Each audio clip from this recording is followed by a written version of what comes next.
Hey folks, Tito, Jeff Thidoff here. Follow me on Twitter @ThitHappens. This is the Jeff Thidoff Show. Tito, hosting the Jeff Thidoff Show. Thanks so much for tuning in. Go to fantasyreports.com, by the way, our website. Check out that new website we've got up and running. So many great things on there, and there's lots to talk about today, by the way. We're going to start off with the NFL. By the way, a couple of guests on today. We're going to have Jake Burns on. He covers the Cleveland Browns for Browns Film Breakdown. Also, Adam Jardy. Look, folks, men's basketball season, it is here. It is going on now. As far as like some of the preseason stuff, Ohio State had a super secret exhibition against Tennessee, the men's side. We'll talk to Adam Jardy about where that program's headed. We will do that later on in the program. Want to talk about NFL. Lots of college football, too, to talk about, too. We'll start with NFL, though. Jake Burns will join us after we do some NFL talk here. And a crazy week in the NFL. There were some ugly games. That game in England, it's another ugly game in London as the Rams beat the Jags 35-7 there. The Browns dominated the Dolphins. We'll talk about that as well. The Chiefs the Chiefs beat the Raiders 31-0 this weekend. And this Raiders team comes in, I think, with some aspirations of being competitive in the AFC West. They are not that. Pete Carroll's out there. They're bringing Geno Smith, and it's thought of, well, maybe this team can be competitive in a very competitive AFC West. They were not yesterday. Listen to this stat line for the Chiefs game against the Raiders. The Chiefs had 30 first downs as a team. 30. It's a good number. Raiders had 3, and 1 was by penalty. They only earned 2 first downs the entire game. They were dominated. And so I don't know how it's going to play out with Las Vegas because they don't necessarily have the most patient ownership group, head up by Mark Davis, Al Davis's son. But it's been an awful look so far for them. We also had the huge comeback by the Denver Broncos. The Broncos were losing. They were getting dominated in their game, actually, when they were playing against the Giants, and they came back and had this phenomenal win. Look, the Broncos were down. Going into the fourth quarter, the Broncos won 33-32, by the way. Giants missed an extra point that come back on 2 of them, I think, actually. Anyway, going into the fourth quarter, the Broncos were losing 19-0. So they were shut out in the first 3 quarters, 19-0. Scored 33 points in the fourth. It was the most points ever scored by a team that had been shut out through the first 3 quarters. 33 points in that fourth quarter. They broke a record that was held by the Falcons back in 1981. That would have been Steve Bartkowski and William Andrews, I believe, the running back there. But they were shut out for 3 quarters, and they scored 31 on Green Bay in the fourth. And the Broncos and Falcons, and this is something I saw on CBS Sports, the only 2 teams in NFL history to score at least 30 points after scoring 0 in the first 3 quarters. They were also down by 18 points with about 6 minutes left to go in the game. They were still down 18. That is so damn hard to lose a game. I think it's harder to lose a game when you're up 18 with 6 minutes left than to win a game down 18 by 6 minutes left, if that makes sense. I think that's the case. Anyway. They also, NFL teams I saw also on CBS Sports, they'd gone 1,602 straight games when trailing by 18 points in the final 6 minutes without losing. NFL teams had lost 1,602 straight games when trailing by 18 points or more in the fourth quarter in the final 6 minutes. Ended on Sunday. Bo Nix had a fantastic fourth quarter. Bo Nix, the second-year quarterback, who has struggled this year a little bit, but he did throw for 174 yards and rush for 46 yards in that 174 passing, 46 rushing, passed for 2 touchdowns, ran for 2 touchdowns in the fourth quarter of that win. That was the Pete Carroll against Sean Payton game. So a very, very tough loss there. For New York. New York had a great game again out of Jackson Dart for a while. Cam Scatterbo looks really good. Tough loss for them, but it's not a terrible loss. And what I mean by that is the Giants were not going to compete for a playoff berth or the division. It's okay if you've got your rookie franchise quarterback in there, the next guy. You've got your rookie franchise running back potentially in Cam Scatterbo, and they're missing their best receiver who's out for the season, and they're able to – it's a tough loss. Yes, they got ahead, though, by a lot of points on the road against a really good Denver team. They lost. It stings. I get it. Not the worst thing in the world, though, for them. Patriots beat the Titans 31-13. Mike Vrabel returns to Tennessee after they let him go. And Tennessee had a good early start. It looked like they may be competitive there, but the Patriots dominated, won 31-13. Frustrated Cam Ward in that one. Eagles get on the winning track again. They beat the Vikings 28-22. Panthers over the Jets 13-6. Another one, the Colts. I can't figure out the Indianapolis Colts. And they win 38-24 over the Chargers. In L.A., they beat the Chargers in L.A. The Chargers are a damn good team. The Colts now, though, would be the number one seed in the AFC if the postseason started today. So I keep waiting for the old Daniel Jones to pop up. Maybe the old Daniel Jones isn't the old Daniel Jones. Maybe it's not the right Daniel Jones. Maybe it's the one we have to look for now is this Daniel Jones, because he is playing really well for this Indianapolis Colts team. Their defense, better than I expected. The Chargers did score 24. Justin Herbert shredded them for 420 yards and 3 touchdowns. But Jonathan Taylor's playing great. This Colts defense, like I said, better than expected. The Colts get the win. Again, folks, think about this. If the season ended today, the Colts are the number one seed in the AFC. And by the way, the Kansas City Chiefs would miss the playoffs. That's where we're at right now in this NFL. Cowboys get a big win over the Commanders, 44-22. This Cowboys team to get CeeDee Lamb back makes a huge difference. Javonte Williams playing great. This Cowboys team, the one thing they're missing, an edge rusher, who they had, Micah Parsons. By the way, Micah Parsons had 3 sacks for Green Bay in their win over Arizona. But nonetheless, this Cowboys team can score with the best of them. Going into the season, I was very excited about this Cowboys offense with Dak Prescott and CeeDee Lamb, and then also adding George Pickens. George Pickens, I know, did not do great in Pittsburgh, and he was an underachiever for the Pittsburgh Steelers. But he comes into Dallas as the number 2 receiver, not the number 1 like he was in Pittsburgh. He's the other guy and playing for a contract. I had no doubt in my mind that George Pickens would have a very good year this year. CeeDee Lamb going out forced Pickens to be more of the number 1 guy for a while now.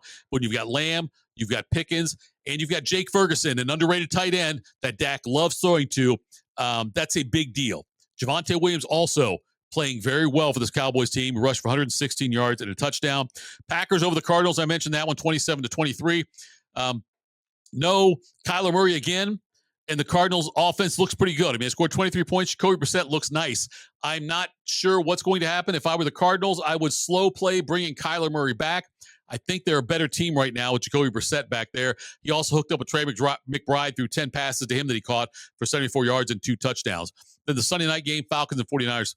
Good Lord, Christian McCaffrey had another monster game. He had 24 carries for 129 yards and 2 touchdowns and another 72 yards receiving on 7 receptions.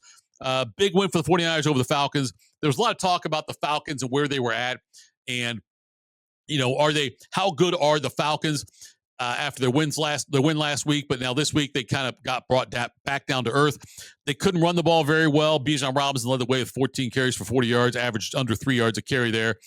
Tyler Algier got 4 for 16, but the offense was not good at all. Drake London held 4 catches, 42 yards. He was targeted 10 times, only caught 4 of them for 42 yards. And Kyle Pitts had 7 catches for 62, but no touchdowns there. McCaffrey, like I said, 24 for 129, 7 for 72 as far as through the air, scored the 2 touchdowns. Mac Jones, good enough to win.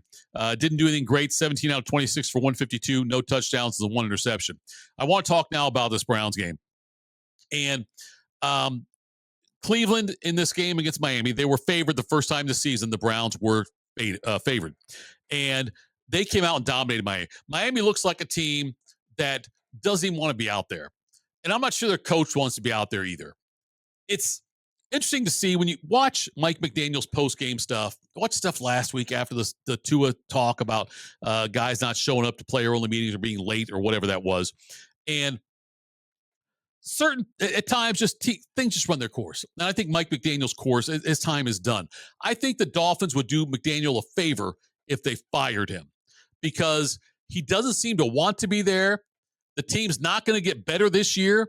This team is headed into an abyss where it's going to be a couple of years to recover, and I'm not convinced that this Dolphins team, though, isn't in need of a new leader, a new voice in there, and maybe a new quarterback for that matter. Mike McDaniel, to me, just seems like a guy who, listen to his post, he's all over the place. He's trying to be philosophical. It sounds kind of like when Aaron Rodgers talking about his darkness, he's kind of all over the place, and I don't get it for them. Let's talk about the Browns, though, now. The Browns, Dylan Gabriel plays a decent game, not only a decent game. Defense does what the defense does. They had a pick 6 in this game. Quinshon Judkins looked really good again. Dare I say the Browns did a really good job with this draft this past season. They haven't done that often. A lot of the times they haven't done because they haven't had a first round pick. They traded all of them to Houston in the Deshaun Watson deal. But this Browns team, though, they had a game they were supposed to win, and they did win convincingly. This Browns team, they're not going anywhere. Look, I know they're better than the Ravens right now. The Browns are 2-5, but it's still an impressive performance by this Cleveland team. I still want to see them get Shedeur Sanders there, but like I say, we're going to talk about that with Jake Burns coming up here shortly. But it was an interesting weekend in NFL stuff. 2 more games on Monday night. Tampa Bay, Detroit. That right there is a big game. They're doing that 7 o'clock, 10 o'clock doubleheader thing, Eastern time. I'm talking here, of course. But what's fun about that is that I like the fact that they're not overlapping really that much. You got Tampa Bay, Detroit at 7 o'clock, Houston at Seattle at 10 o'clock. Sam Darnold continues his incredible run from what. Think about the Jets had him and got rid of him, and now they're struggling with Justin Fields, who was benched in their game on Sunday, and we're not sure if he's going to be the starter going forward. So, all right, now we'll turn things over to Jake Burns. Let's talk more Browns football. And now, speaking of the Browns, Jake Burns joins us. He covers the Cleveland Browns. Browns Film Breakdown is their website. They're what Jake does over there. Jake, thanks for taking the time. I appreciate it.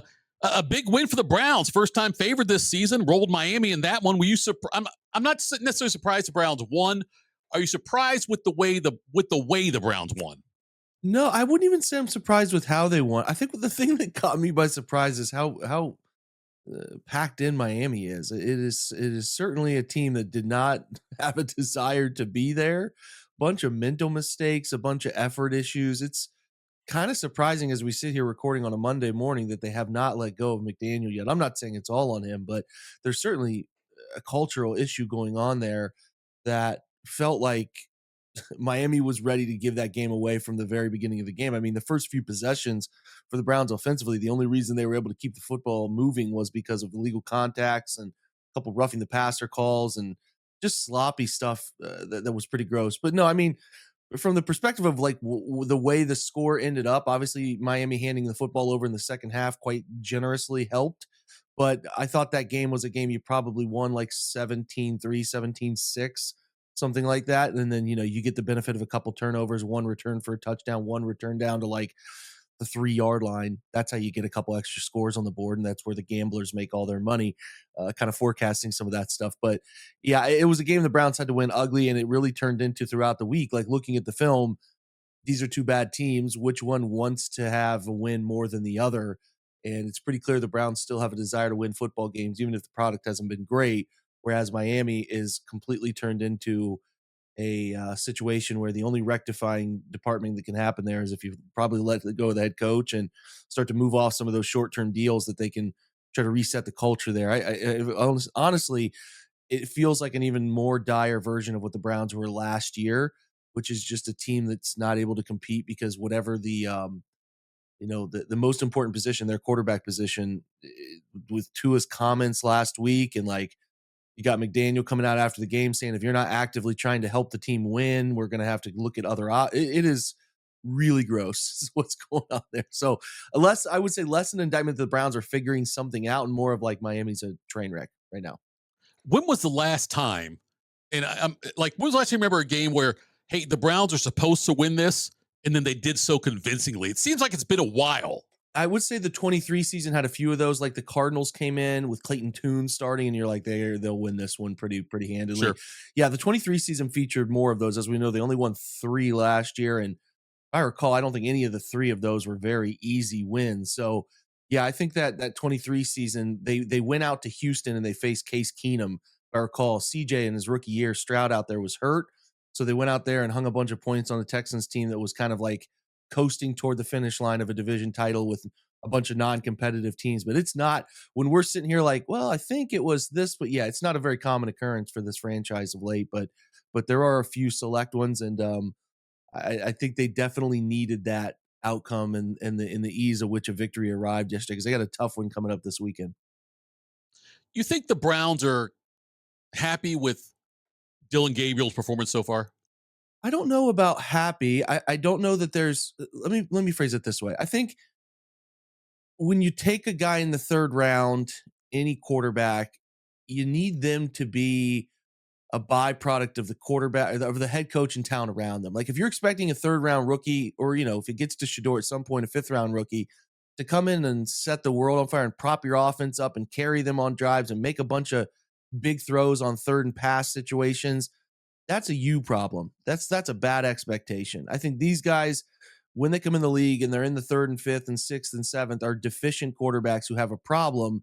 And it's about the head coach, play call designer, and guys around them to help eliminate or minimize those deficiencies. So do I think Dylan Gabriel has run away with something, or through 3 starts has given us this opportunity to be like, you know what, the Browns might have found their guy?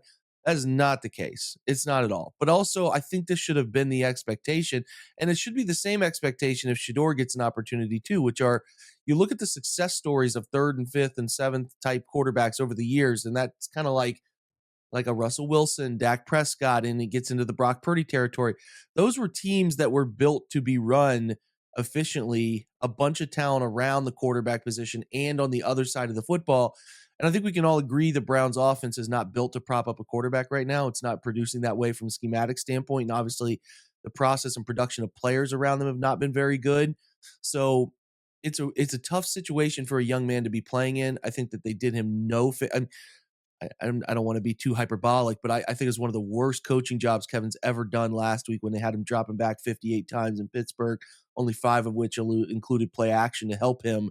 It was really hard to watch, but I don't like it. It's all about, so much of the NFL's narrative based conversation and whether a guy makes it or not can be so driven by the environment they find themselves in. And I don't think Dylan has by any means been perfect or even, good to great, but I would say it's pretty average for what I expected given what he's arriving into as far as his wide receivers go, a banged up offensive line room with really rough offensive tackle play. And I think an offensive staff trying to figure out who they are and how they can design stuff that works for these guys. So doors still open for Shador to play at some point this year, but I also don't think Dylan has been a massive failure or something the way I think some people are trying to pin on him, because as far as, like I said, you could drop Cam Ward into this right now, the most recent first overall pick, or some of the others dating back to our local guy CJ I was talking about earlier, and it would be a struggle. There's just, you got to have more around you operating efficiently. I just don't think that's the case. He is Jake Burns. He is with Browns Film Breakdown. And I said this a couple weeks ago, Jake, and I was, I don't say ridiculed, but people disagree with me vehemently about this. But when they figured it was going to be Dylan Gabriel being the starter, I thought what they should have done, and I know it's completely unconventional, but say Dylan, you're going to start this week, then sit a week, start the next week, then sit a week, start the next week. And Shadur's going to fill in on those weeks you're not playing. That way, each guy gets a full week of practice with the ones, and then a week to recap and look at film and not worry about playing for a week, and then come back after that and try and see where they go. Because I think the biggest issue is going to be if the Browns enter next year's draft without knowing if the franchise quarterback is on the roster. And I thought this would at least give them a better idea of is or can Dylan or Shador be the franchise quarterback.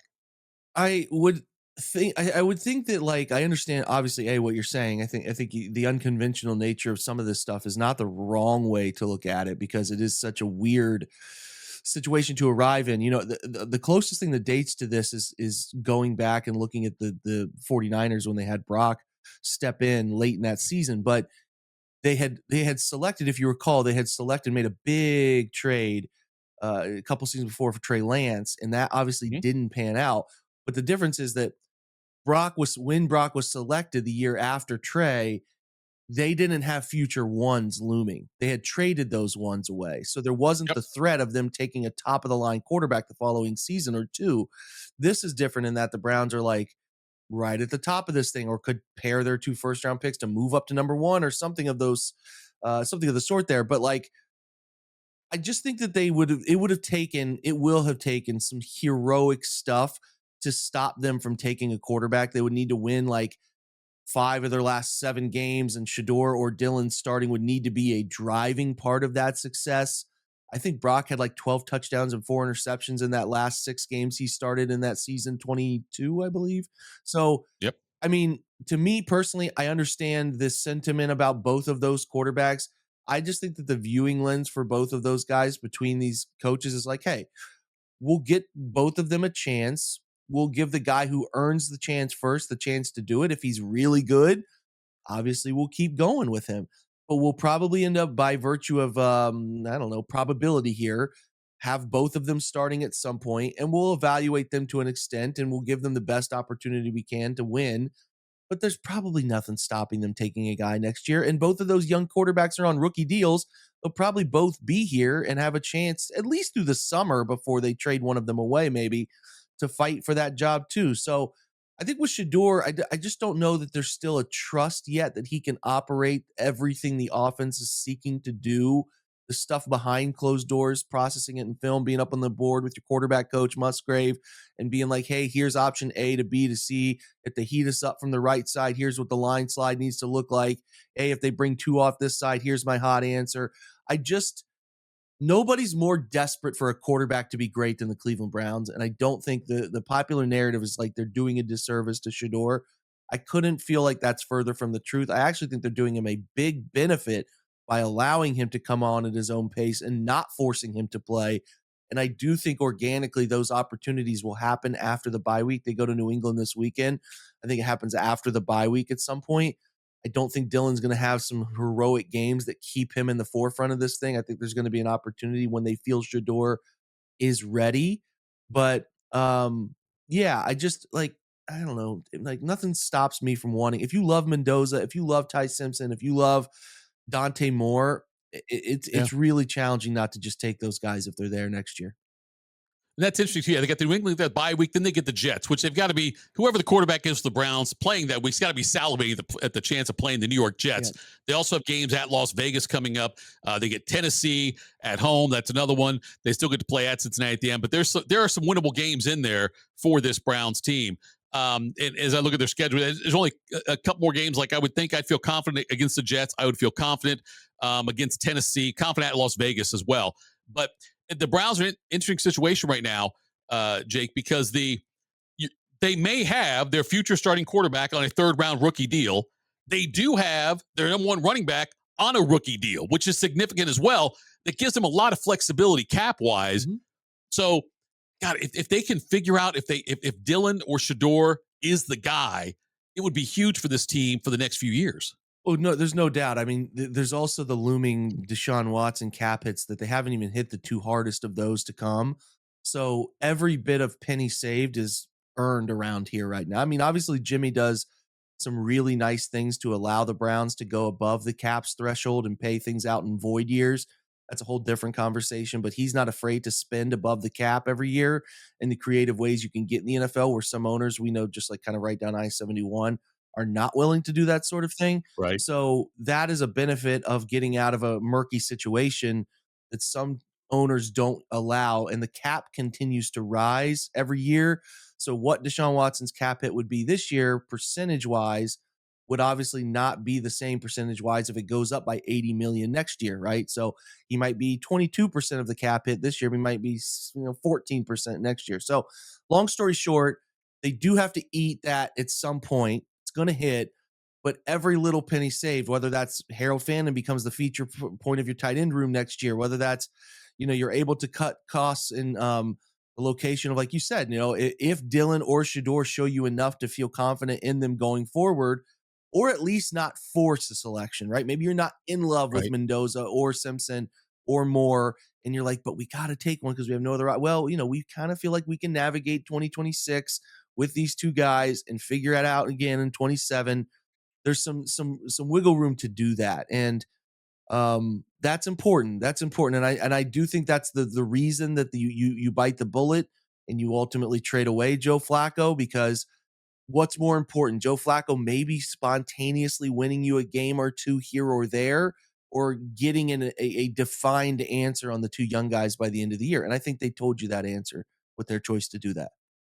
He is Jake Burns from Browns Film Breakdown. I'm sorry. And I'm sure that I don't know if Browns fans had given up. They already would have given up by now. But the ones that are sticking around, though, as far as that are invested in this team, it seems like seeing games like yesterday have got to inspire some confidence. And if you do figure out that Dillon could be the guy, and you can take 2 first-round picks and take 2 impact players next year, the future is very. But look, in this team right now, by the way, if you ask Browns fan before the season, hey, we're through week 7, you're ahead of the Ravens in the standings, they would have taken it all day long, although the Ravens do suck. But nonetheless, the Browns are still like, it's still, there are some positive things from the season to glean so far, right?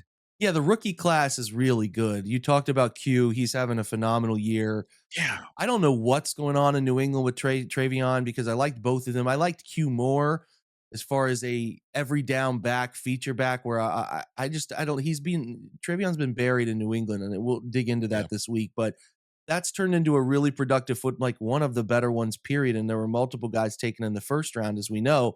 So you feel good about that. You feel good about Mason Graham has had some uneven games. He's had some good games too. It's also really hard as a not 340-pound D tackle to come into the league, like, and hit the ground. That's defensive tackle and tight end are the 2 hardest positions to come from college to the NFL and find success immediately. And I think Mason's had some good moments. He's had some moments that it's clear he needs to learn a little bit about how to play at his size. Not playing a guard at Illinois anymore. He's playing the best of the best. So you got to really kind of figure that out on an every snap basis. This game, Miami game, was really encouraging for him, but he's had good ones too, the Packers game and some others. So you feel like he's going to be a player. He's only going to get better. He's young and at a position of vital importance in the NFL. You obviously like Q. Carson Schlesinger might be a top 2 name for defensive rookie of the year, stepping in at Mike linebacker from day one. Yeah. He's been really good. Harold Fannin has had some special moments for a young tight end. Not blocking well, but again, he's not that big, and he's more of a receiver than anything else. So not surprised by that. But he's had moments in the passing game that were really encouraging. Dylan Sampson's first game was really good. He's had some, up and down. Q took the opportunity once he started playing. But I think his role is a scat back type, a guy who can kind of use on the perimeter run game. A special teams player, like there's promise there. So across the board, if one of the 2 quarterbacks just becomes viable, and even if the worst case scenario here is that one is a backup for the majority of his rookie deal, this is a really good class. And that's why there's optimism. Like, okay, you put together a really good class here. You spend the next offseason, you attack quarterback, offensive line, and you attack wide receiver, and you can see the vision for how this can get into a healthier place relatively quickly on the fly. So I think there's reasons to feel optimistic. I think if you also want to hunt out some reasons to feel down, that's not hard to find still. But the optimism stuff is something I think you had to really squint to find last year, really dig into the pages. But this is like not as hard anymore if you can put together another class. It's important to remember that they skipped 3 first-round picks, and that's hard to do for any franchise. And let alone not just skipping them, but also getting 0 results from the guy that you traded the picks away for. So that's where, like, next year, being able to not only draft maybe a quarterback you want, but also using that second first-round pick for a premier talent, a wide receiver, a guy who right around Columbus I wrote about this weekend, in Carnell Tate. Yeah, like if you put Mendoza and Tate, you take a tackle maybe at the end of the first round, trade back up a little bit, or take, like, you can see how it can start to turn a little bit here. So it's just about, we'll see what the end of the year brings, but they're not that far away. But they also are this weird spot where got a bunch of really good veterans who want to win ball games. So it's this constant sort of juxtaposition where you know what you need to do to get where you want to get next year, but also you got guys who have a lot of pride and they want to win ball games. And the franchise coming off of a 3-win season last year, the fans need to see some wins too to keep their morale from being in the tank. So it's a tough spot to navigate, but 2-5 probably feels right for where they're at. Yeah, I would say so. I'm not sure if I would have picked the 2-5 to be the 2 wins they got, but nonetheless, it's 2-5 and the season started. Like that's okay. That's right. Jake, we'll get you out on this one, bud. You mentioned next year and what they could have. Do you think that Kevin Stefanski is the head coach at this time next year? And if you don't, what would he have to do that? That's such a good question. It's very much a coin flip. I think I've been disappointed by their design and structure offensively for most of the year.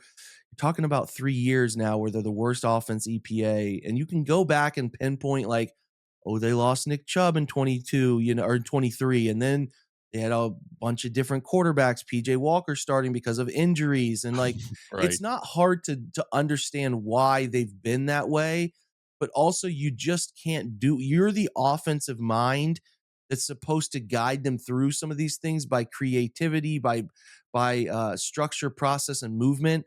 And like when you don't get those results for that long a period, like I don't really care who gets hurt for McVay and Shanahan. They find ways. They find ways to be respectable. And the Browns haven't found ways to be respectable post Nick Chubb knee and some of the stuff they've dealt with there. So like when you're the offensive head coach, the mind that's supposed to be guiding that side, and you can't solve that year over year, it's hard at times to believe blind faith says they'll figure it out, right? So it's so much inner workings of like how the structure of their contracts allowed them to their extensions they signed before the season in 24 allowed them to have patience with them and work through it. I hate to tell you because it's not a definitive answer for your listeners, but it's really split right now. It's probably 50-50.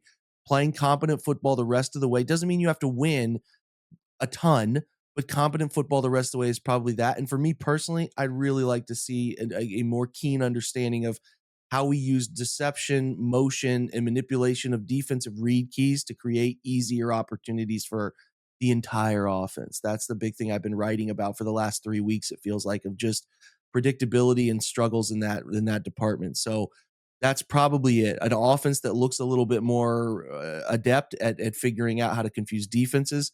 And then obviously being smart football, keeping them in games, not getting blown out, right? Being in games is probably it. He is Jake Burns, Brown Film Breakdown. Jake, tell people where they can find you on social media. Yeah, I'm at Jake_Burns18 on Twitter. Our really good football follow for Browns fans is our site follow, which is at Browns Film BDN. A lot of film goes up there. A lot of thoughts go up there. So those are great places to follow. And then just come to the website. We offer a whole bunch of variety of opportunities. There's some free access that we do a daily newsletter. And then we do obviously pods and film breakdown specific stuff. That's all happening here Monday. It goes on throughout the week. And then we're going to get into more of the college quarterback stuff. And we do some stuff for the draft in there simultaneously. So brownsfilmbreakdown.com. I can't thank you enough, man, for having me on. Great stuff there from Jake Burns. We'll hear from Adam Jardy here shortly. Talk about Ohio State men's basketball and where that situation, what's going on there with that. And I want to talk now, though, get into college football a little bit. There's been a lot of news, job firings, job openings, all these things. Florida's fired Billy Napier after their win. They won it against Mississippi State on Saturday in a very unconvincing fashion, I guess. And so Florida now is a bye week before they play Georgia in the world's largest outdoor cocktail party in Jacksonville. So they felt now was a time to move on and bring somebody else in. It'll be an interim coach situation. The wide receivers coach is taking over before they go on a bigger search. But now you've got Napier, who gets $21 million on his buyout. And Billy Napier, there's no offsetting language. What happens is now, the way it's stipulated, within 30 days, he gets half of that money. So say $10.5 million. Within half of that money within 30 days. And then the other $10.5 million is paid out annually over 3 years. And if he gets another job, doesn't matter. That money still comes out. It's different than the Franklin deal. James Franklin's money's offset if he gets a job somewhere else. And he's required to look for a job somewhere else, whatever, either in broadcasting or coaching or scouting in some way, shape, or form. But James Franklin's money, his $49 million, could be offset based on that number, and he's supposed to show proof that he's looking for active employment out there. So now the Florida jobs open up, the Penn State jobs open up. There's other jobs open up as well. Colorado State's job is now open. Stanford needs a full-time coach because they've got Frank Reich in there on just an interim basis for 1 year, and that's all he's going to be there. So Virginia Tech's job is open. I'm trying to think of ones that could be open as well. But anyway, there's jobs out there that are open up. Kurt Cignetti of Indiana signed an 8-year, $92 million extension to stay with Indiana when there was speculation of him going to Penn State potentially. Matt Rule's still out there as a potential to go up there to Penn State from Nebraska. I'm not sure if that's going to happen or not. But what's interesting, though, now is the way all these buyouts are working. And it does wonders for the other coaches that are coveted. Kurt Cignetti, for instance. Indiana moved when they did just now on Cignetti because they were worried about Penn State putting together an offer they couldn't say no to. And that's the way it's the coach buyout. I'm not sure what is more interesting to me. The coach buyout situation is what's more enticing, or being an NFL quarterback with guaranteed money. Like Deshaun Watson. His money is guaranteed no matter what. and Kirk Cousins, money guaranteed no matter what. There's no way Kirk Cousins and Deshaun Watson live up to those contracts. The same way these guys with coach buyouts, they also can't live up to it because they're not there anymore. Penn State is paying more money to James Franklin to not coach for Penn State than they paid Joe Paterno in his entire career to coach Penn State. I know apples and oranges as far as what coaches are paid, the revenue, TV, all those things I get it. That's still interesting to me that Penn State's going to pay more to somebody not to coach than they did for their most successful coach of all time, the guy who built Penn State. They paid him to coach less than they're paying James Franklin not to coach. So now you've got the Florida job out there. You got the Penn State job out there as well. Which one's more attractive? Penn State has had more success in recent years than Florida has. But Florida, you get to recruit in the state of Florida. I think the Florida job might be a better job than Penn State. And regardless, if you take the Penn State job, you're expected to do better than James Franklin. That's tough to do. James Franklin, yes, could not win the big games. Absolutely true. Awful in big games. Awful against top 5 teams. Awful against teams that maybe he should win against those teams. What his downfall was losing the 2 games he absolutely should not have lost to UCLA and Northwestern back-to-back after losing to Indiana in a game. After losing the game to Oregon in Happy Valley on one of those whiteout night games, which Oregon's a damn good team. Losing to Oregon didn't cost him his job, but losing to UCLA and Northwestern when they're favored more than 20 points in both games, that's what did James Franklin in. Nonetheless, if you're Florida, would you want James Franklin? If I told you that Florida, you're going to win 10 games every year, you will be in the playoffs sometimes, maybe most of the time in Florida, I don't know, but maybe. Sometimes you'll be in the playoff and you'll win at least 10 games every year. You might not beat Florida State. You might not beat Georgia. Would you sign up for that? There are so many different expectations now for teams. And you look at it, part of that is based on where the college football landscape is. I know that the NIL money, the paying the players, all those things is bringing about what they say is mediocrity. And I don't know if mediocrity is the right word to use, but there are certainly elite teams like Ohio State that will not be mediocre, or at least it'd be shocking if they were. But Florida State, Miami had a chance to be elite this year. They lost that game to Louisville. They still have a chance, I guess, but I don't know if it's so much mediocrity as much as it is hard to be elite. And I'm not sure if that's the same thing or not. Is mediocrity the same thing as hard to be elite in a certain realm of a sport? Because it's going to be hard to be elite. Ohio State's got it going. I don't think anyone else has it going. Maybe Oregon. I wouldn't put Texas there just yet. They've had a rough year this year. But there's Ohio State, the level they're on is above everyone else. And Ohio State's not losing games this year, at least, and going back to the playoff last year, they're not losing games that they're not supposed to win. They're not losing games they're supposed to win, let's put it that way. So it's a different time in college football and different expectations. I think Florida fans will probably sign up for a James Franklin type run. But then they've got a good run. I don't know what Penn State's going to do to get somebody better. Luke Fickell's going to lose his job in Wisconsin. That's going to happen. Fickell was the hot name just a couple years ago before Wisconsin hired him. So I don't know if you'll see a Power 4 retread's the wrong word, but Power 4 retread, though, get a job at Florida or Penn State, or if they'll get an up-and-comer kind of guy.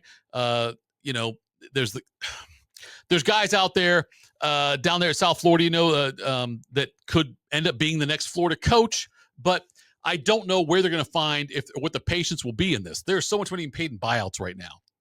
I mean, Jimbo Fisher's obviously the highest one, but Franklin is second. And now you've got Billy Napier in there. And it's interesting to me to see how much these teams are paying people not to coach their teams. Would Lane Kiffin go to Florida? Is Florida an upgrade over Ole Miss? Was Penn State an upgrade over Indiana for Kurt Cignetti? I'm not sure. Kiffin seems happy at Ole Miss. Does he want to go and deal with Florida? Maybe not. Ole Miss might be a better job than Florida right now. Indiana might be a better job than Penn State right now. There's a lot of goings on with this.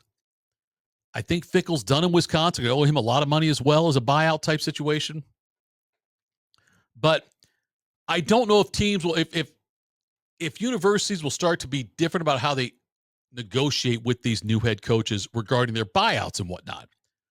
Major League Baseball, when they dove into free agency, there was a big thing of the owners being afraid of not being able to control themselves.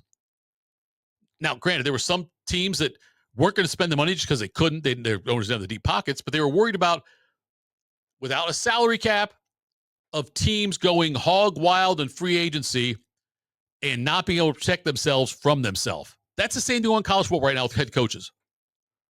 There's so much money being thrown around. And I wonder at some point when a boosters from a certain program, supporters of certain programs will say enough. Because although I don't believe, I think it'd be good for Fickell, let's put it this way. I think it's good for Luke Fickell if he ends up losing that job, rehab for a couple years in the coaching ranks, either take a year off and then be DC somewhere and then move back up.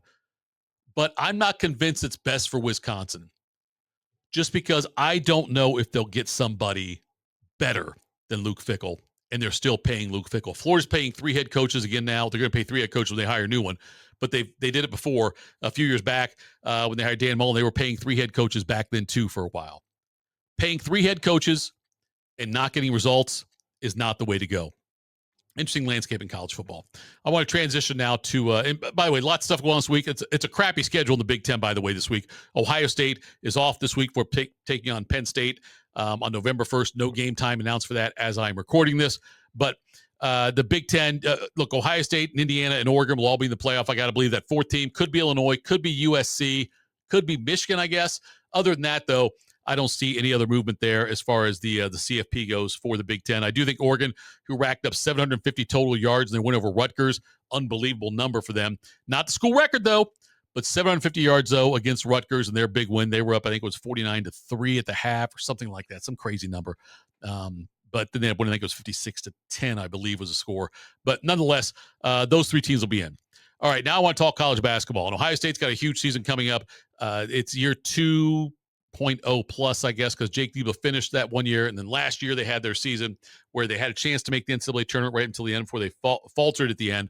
But I want to talk to Adam Jardy of Columbus Dispatch about the Ohio State men's basketball team because I'm excited about the season. They had a super secret scrimmage with Tennessee. We'll talk to him about that coming up next right here on the Jeff Thitoff Show.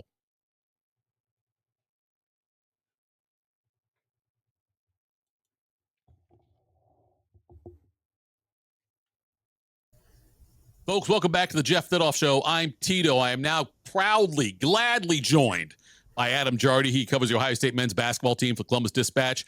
Adam, they had a super secret scrimmage at Tennessee. Right. Now, I know. Now, what? Explain to me why it has to be super secret. NCAA. I mean, what other explanation do we need these days? I mean, that's the rule. The NCAA, it used to be that if you were going to play another Division I team for an exhibition game, it had to be private. No media allowed, no publicizing it, no anything like that. Now the rules have kind of changed. I mean, Ohio State's going to host OU in a scrimmage here next weekend, and that cat's kind of out of the bag a little bit. But it's something that some coaches like to do because it lets them work on things and do situational stuff and get a real gauge for what they have against the team without like you or I charting everything and posting every little bit of it. So some coaches like it. Some coaches still use it, some don't, but it's an NCAA rule. It seems to me that it would, just looking at like how everyone's trying to make money now, anybody they can when it comes to college sports. Why not, even if you call it like when they have the NFL, they have like their joint practices, just call it like it's a scrimmage. There's not going to be a lot of rules as far as like we might do some situational things and televise it. And if you get any revenue from it, it's a positive.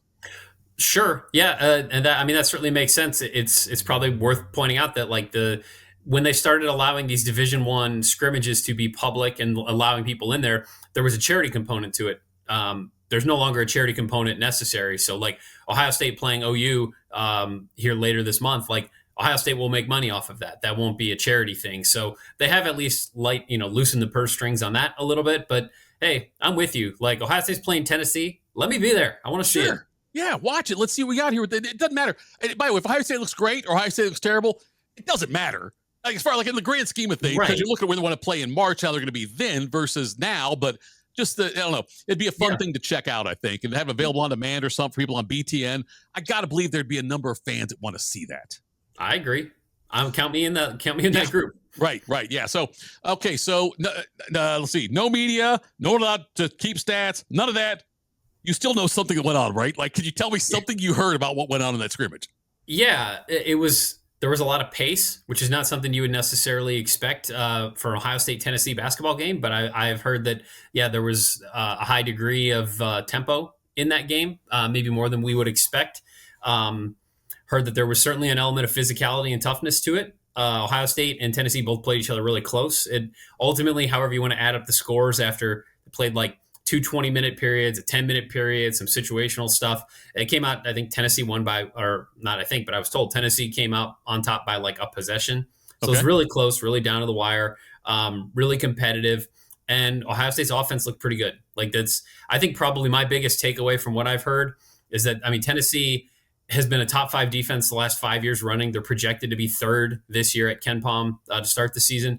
And Ohio State was able to get things that it wanted to get offensively against that defense. So I think if you take an Ohio State team that's playing a Rick Barnes coached defensive Tennessee team in November, or I guess October, we're not there yet. Right. And the offense is able to get some things that it wanted and feel pretty good about itself. I think it validates a lot of the offseason talk I've heard, which is that this offense for this Ohio State team should be pretty solid this year. I feel like for the last 7-8 years, it seems like every year going into the season, Ohio State is considered a fringe top 25 team starting out.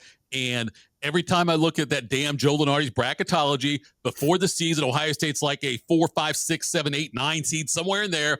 Then they miss the tournament, it seems like. Is that the same kind of like projection right now? Yeah, that's you look at all the like preseason top 25 things, and either Ohio State is like right there at the end of the top 25, or they're one of the first 2 or 3 teams receiving votes. Like that is where they are right now, and I think that's just a reflection of like everything you just said there. It's a program that has been right kind of on the cusp here for a little while and hasn't taken that step. And I think there's a lot of people that you can look at this roster and think pretty highly of it, and think to yourself like, this is a team that absolutely should be in the tournament. This is a team that should be able to do this and do that differently. And this is why I think this team should be a really good team. But I think there's certainly at this point, the perception is like, well, I got to see it.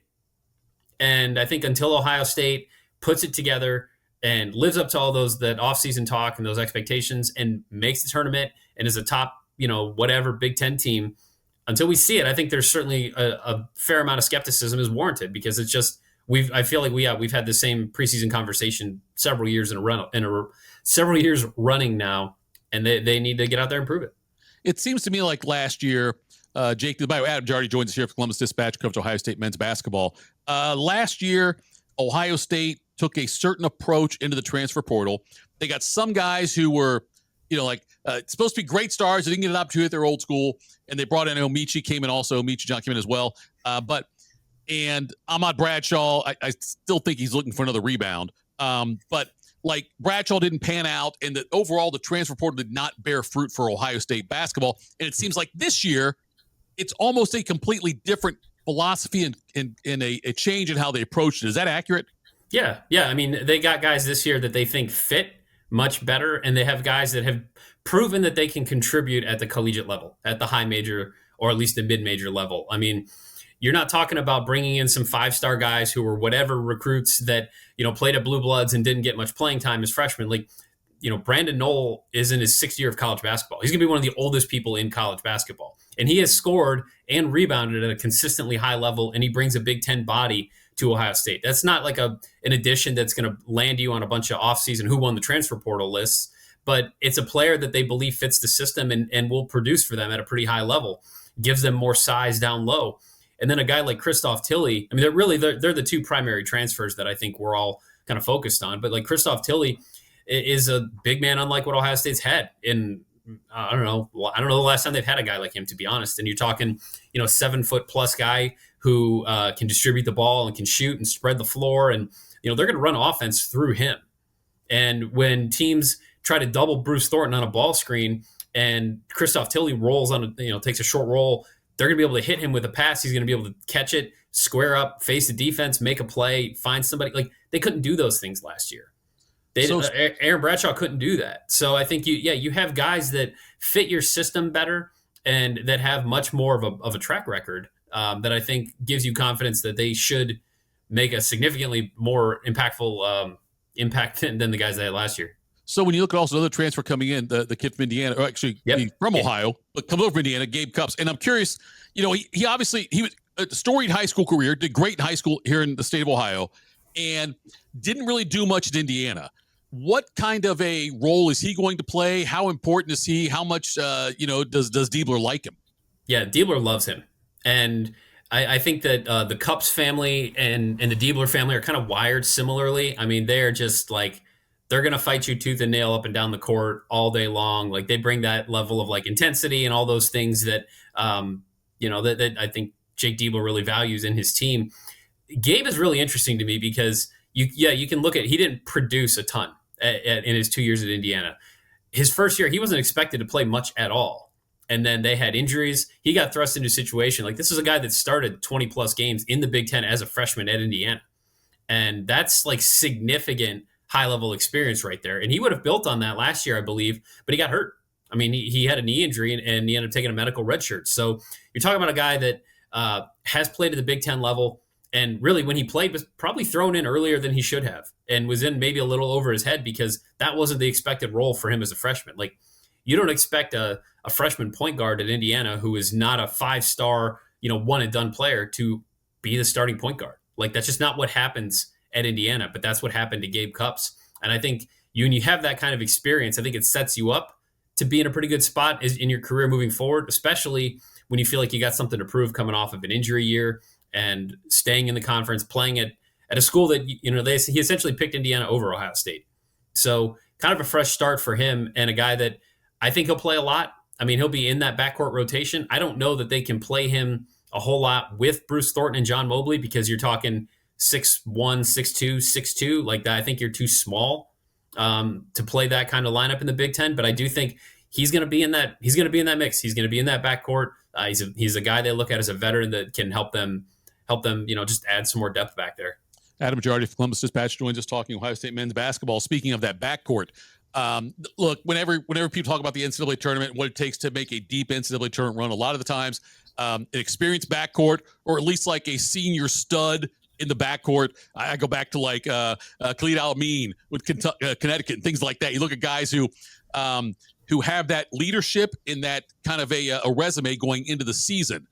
Do you see that kind of a similar impact potentially out of Bruce Thornton? Oh, sure. I mean, Bruce Thornton has the potential to have one of the most interesting legacies in the history of Ohio State basketball. I mean, if he averages what he averaged last year, he'll need to play, I think it's 34 or 35 games. He'll be the all-time leading scorer. He's going to be top. He could Is that Hobson right now? Yep. Okay. He could set the record for starts. He'll finish top 10 in assists, 3-point shooting, free throw shooting. Like, there's a whole bunch of things. He's all over the record book for Ohio State, but he hasn't made the tournament yet. And it's going to be really fascinating for someone like a 4-time captain. Like, these things don't happen in almost any era, much less this era.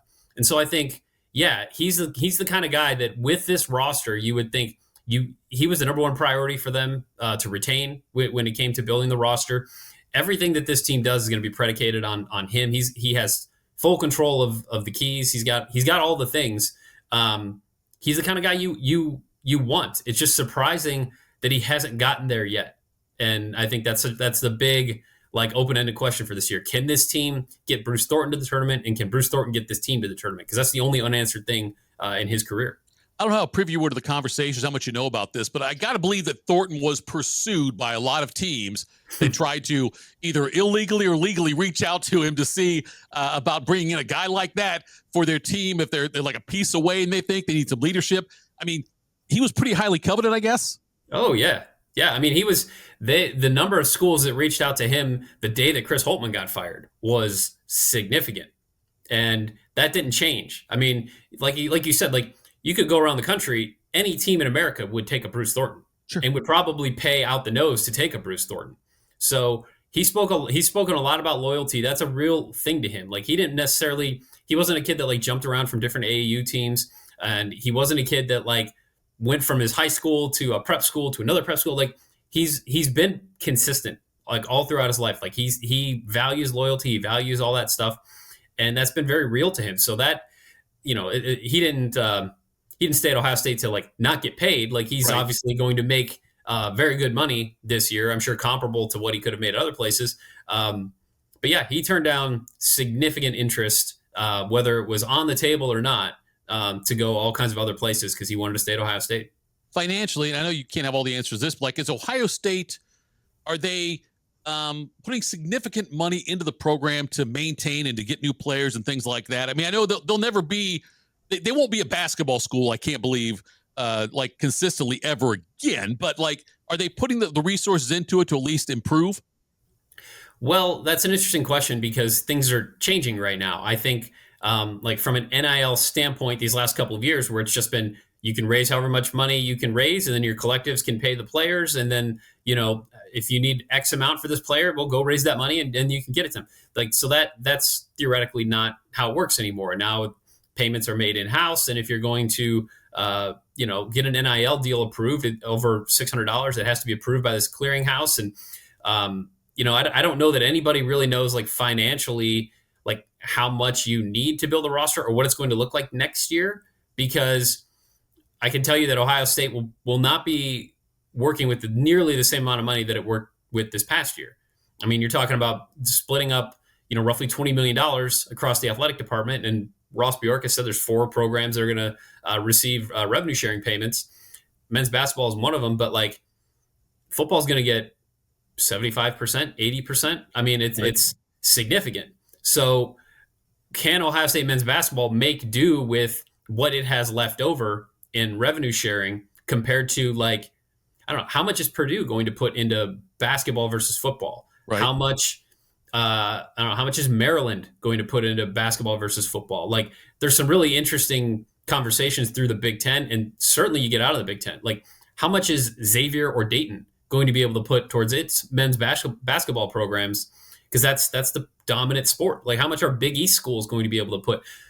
Things are changing a bit, and I don't know that anybody has a great handle on where anyone stands like for next year.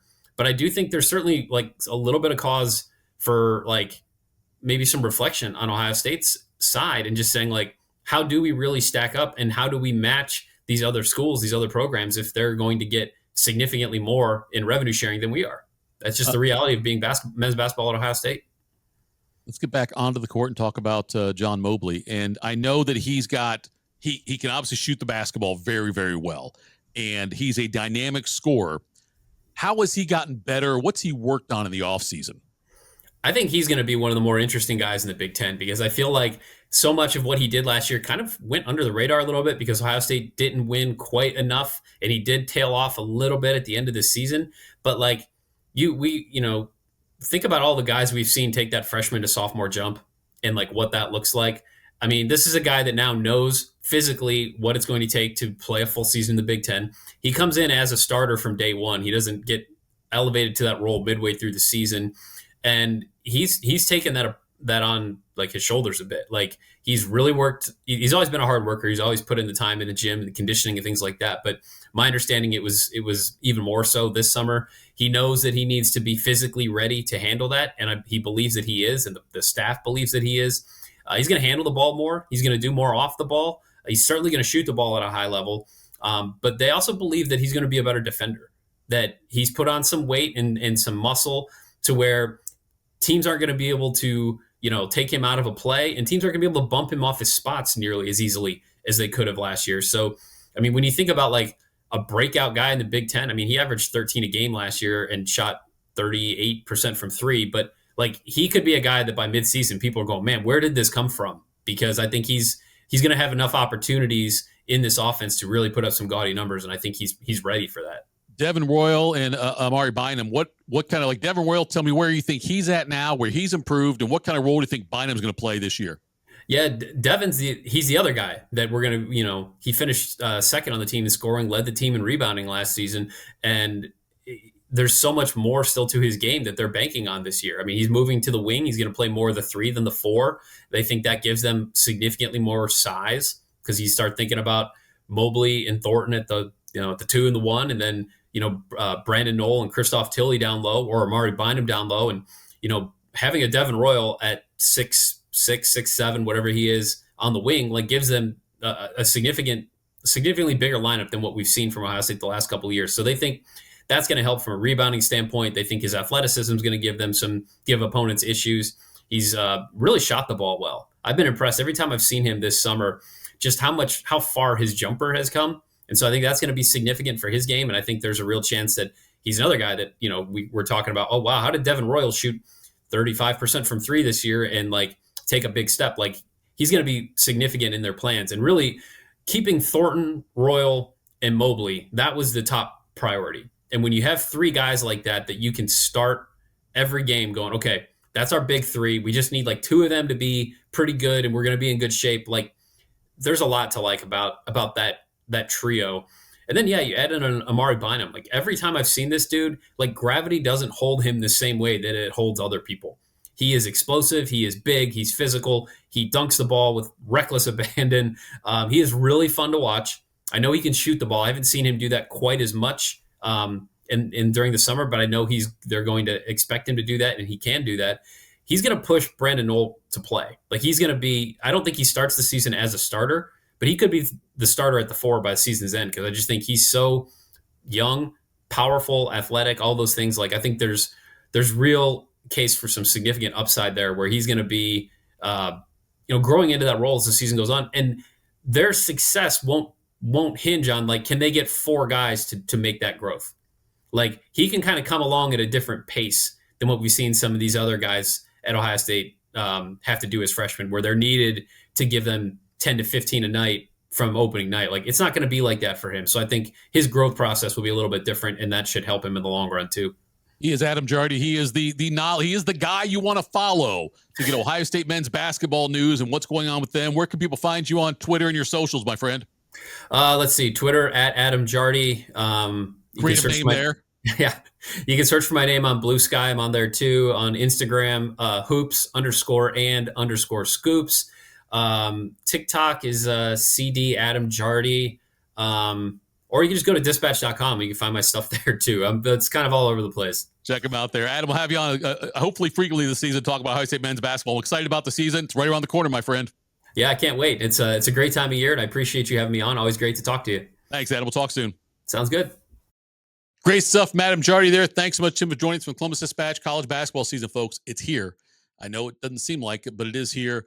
November gets going. Right now, we're sitting at the end of October, but it's we got the stuff going on with college basketball. Can't wait for that as well. This is a fantastic time to be a sports fan. You've got NBA and NHL starting up, also college basketball starting up, and we're obviously well in the throes of what we have in the college football and NFL season. So before I get out of here, something interesting happened with Major League Baseball. The San Francisco Giants, oh my God, I said New York Giants. San Francisco Giants are about to do something that's never been done before in Major League Baseball history. Tony Vitello, he is the current head coach of the Tennessee Volunteers baseball program, and he is now likely going to be named the manager of the San Francisco Giants. That's right. In baseball, it's coaches for college. In baseball, the pros, it's manager. I'm not sure why. I would need an explanation on that nonetheless. But there's been guys that have been college baseball head coaches that have gone on to managerial jobs. But in between, they had like a front office or a scouting type position maybe within Major League Baseball before becoming a head coach, becoming a manager. God, see, now they got me. They have to change terminology on this, because just call them all managers, call them all damn head coaches. I don't care which one. Anyway, Tony Vitello, University of Tennessee baseball coach, is about to be named manager, it looks like, for the San Francisco Giants, something new. And I started thinking about, why does this happen? Like, why does this not happen more often? You see all the time in college basketball and college football, those coaches ascend to the professional ranks seamlessly. They might go from, you saw Billy Donovan from Florida to the Chicago Bulls. You've seen that. You've seen guys like, I'm trying to go. Tarkanian did it from UNLV to San Antonio, was a complete disaster. Patino He went to the Knicks and all of these things. At the college level too, you'll see guys like Spurrier, like Saban, go from the college level straight to the NFL. It doesn't happen in baseball that often. And one of the reasons I was given was because, well, baseball's got minor league systems much more in place than, say, I know NBA's got the G League, whatever they're calling it now. It's still a G League or not. But anyway, they've got their developmental leagues. There's nothing really in the NFL where coaches can go there and coach and then ascend their way up, which doesn't happen that often nonetheless. Whereas in baseball, you've got all those levels. In football and basketball, you really don't have that option. So, but nonetheless, if someone's a good manager, a good tactician, understands the game, why can't they go straight from college baseball into Major League Baseball? Why doesn't this happen more often where you get a guy who's had a lot of success at the college level go and coach at the Major League level right away, just like this, straight through, like Tony Vitello is doing? So we'll see if it happens, though. But Tony Vitello, though, looks like he will be the new manager of the San Francisco Giants, should be announced soon. One other thing this year, by the way. As I sit here and speak to you, Mariners and Blue Jays have Game 7 tonight. Hugh goes on to play the Los Angeles Dodgers in the World Series.